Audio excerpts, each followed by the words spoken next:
Hey everyone, my name is Emily Davidson.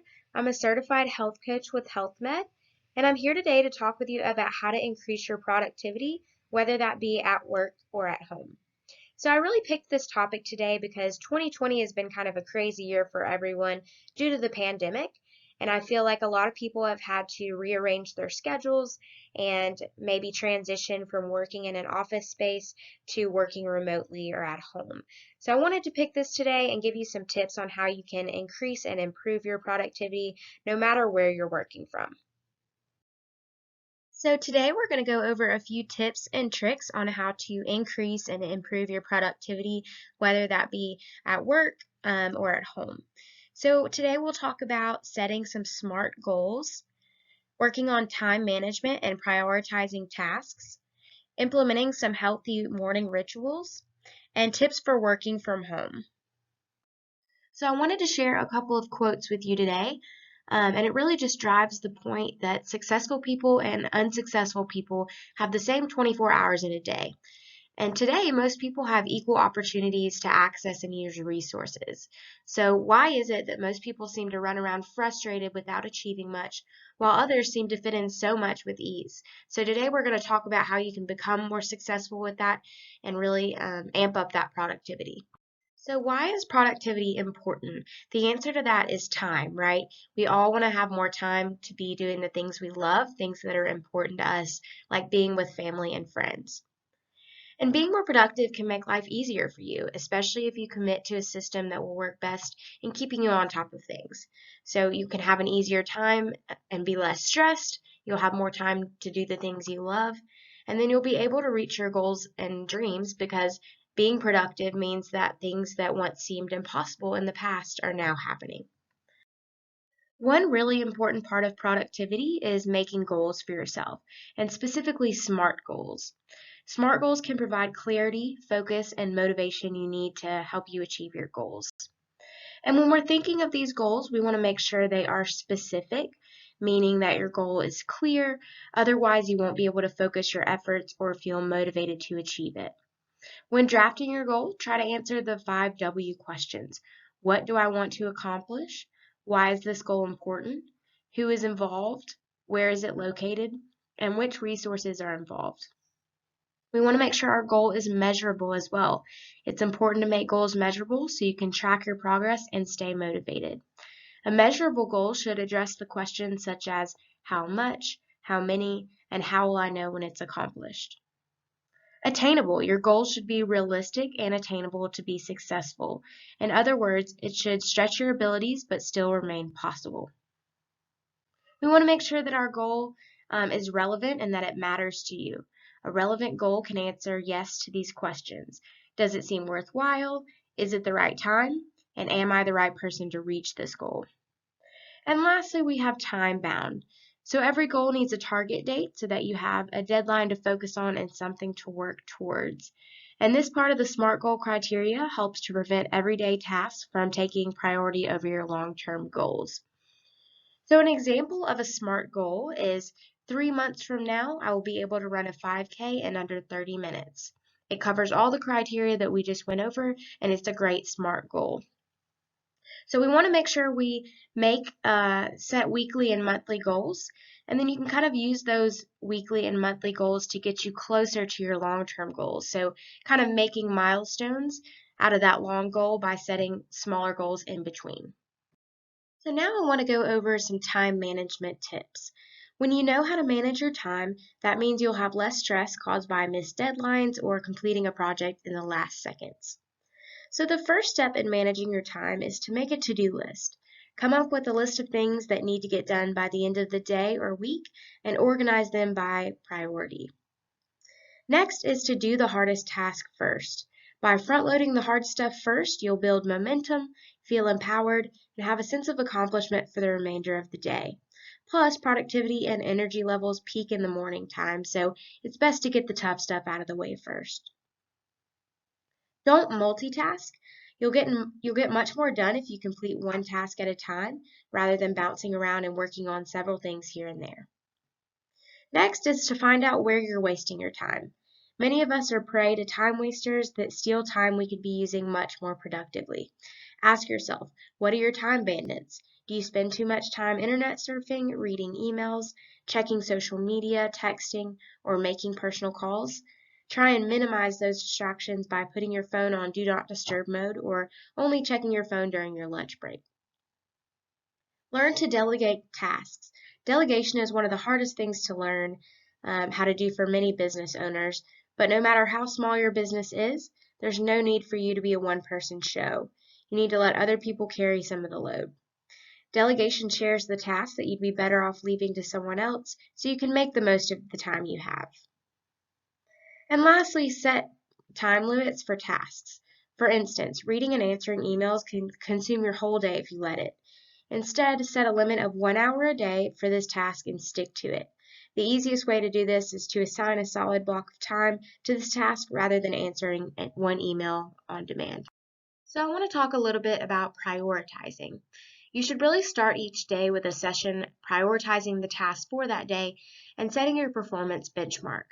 So if you have 20 tasks for a given day, ask yourself how many of them do you truly need to accomplish. So first thing in the morning when you get to work, sit down with yourself, get out your to-do list, and start to prioritize that. So ask yourself these questions here. What absolutely needs to get done today? And you can move those items to the very top of your list.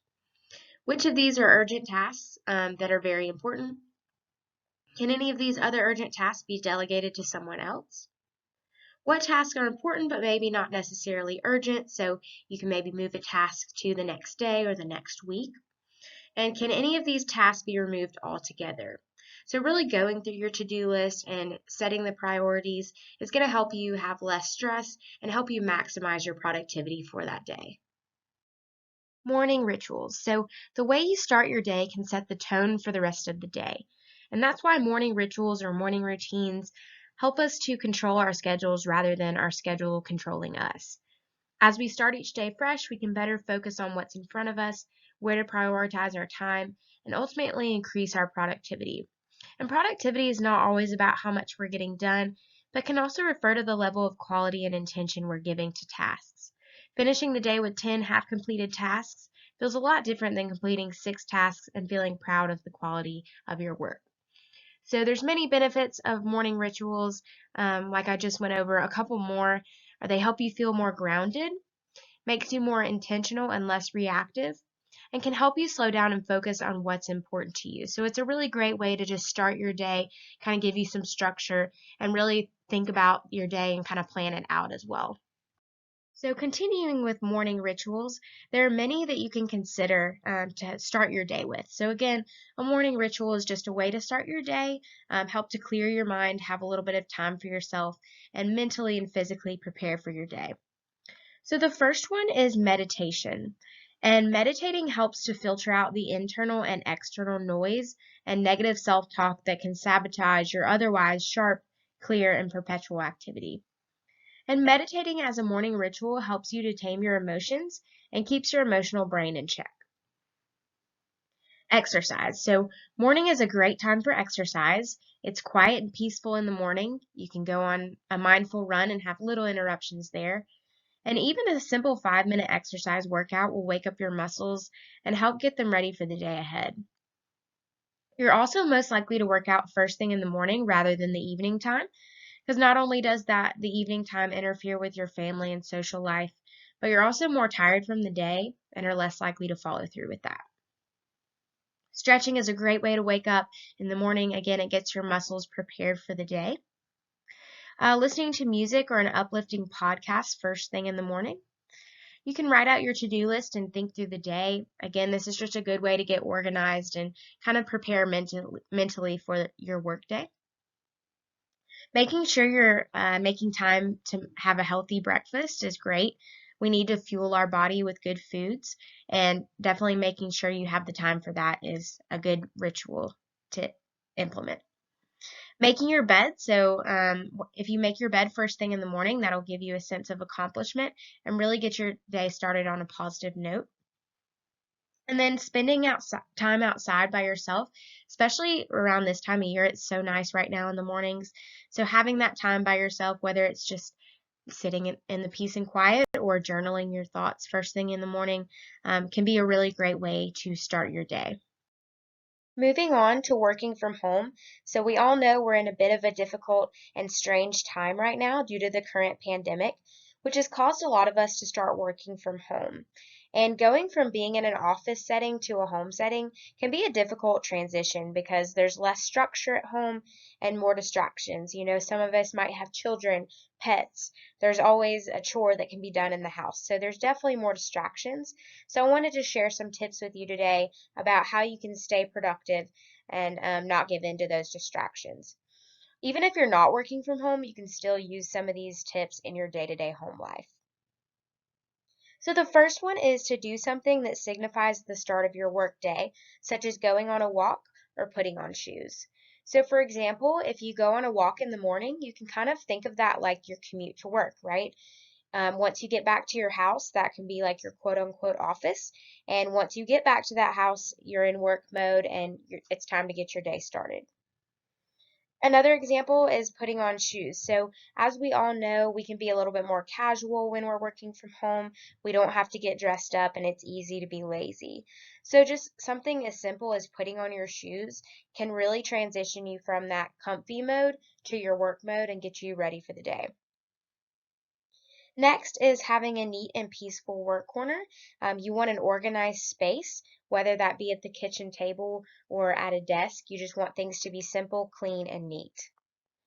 And then you want to avoid working from the bed or the couch. So the couch and bed are super comfy. That can kind of encourage us to be a little bit more lazy. So you want to make sure you're structured and sitting at a desk or a chair or table just to make sure you're really in that work mode.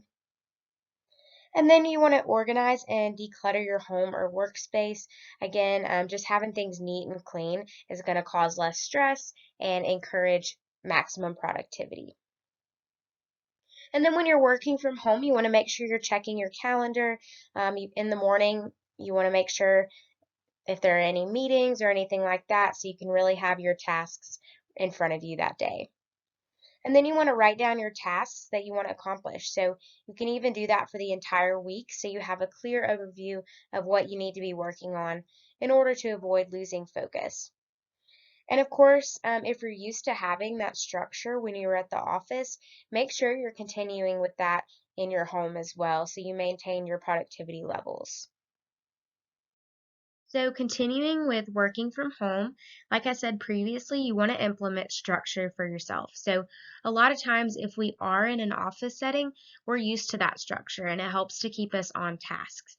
So if you are working from home, give yourself some structure like deadlines. So that can just ensure that your tasks, you're staying on task, things are getting completed when they need to be, and things aren't falling through the cracks or getting lost along the way. Another tip is to try not to skip lunch. So you want to allow yourself to take a much deserved lunch break because it's a good way to disconnect from work and wind down. And if you're working from home, things like taking a trip to the kitchen from time to time can actually be a great idea. And of course, while you're there, don't forget to grab a glass of water because that can help you to stay hydrated and focused too. So, researchers at Florida State University have found that elite performers, such as athletes, chess players, and musicians who work in intervals of no more than 90 minutes, are more productive than those who work for 90 minutes plus. So, it sounds a little counterintuitive, but taking scheduled breaks can actually help to improve your concentration. And some research has shown that taking short breaks during long tasks helps you to maintain a constant level of performance, while working at a task without any breaks leads to a steady decline in performance. So, simply taking little 10-minute breaks throughout your day can help to really break things up, give your mind a break as well. And exercising during breaks is also a great idea. So that can get your blood flowing, get your endorphins going, and give you a little boost of energy, while of course giving your mind a break too from your constant work. So just give some thought to taking little breaks throughout the day. Again, it can really just break things up and help you to be more productive in the long run. Thank you guys so much for tuning in with me today. Please be sure to reach out to a health coach if you watched this video so we can give you the credit for it. Our email is healthcoach@healthmedinc.com.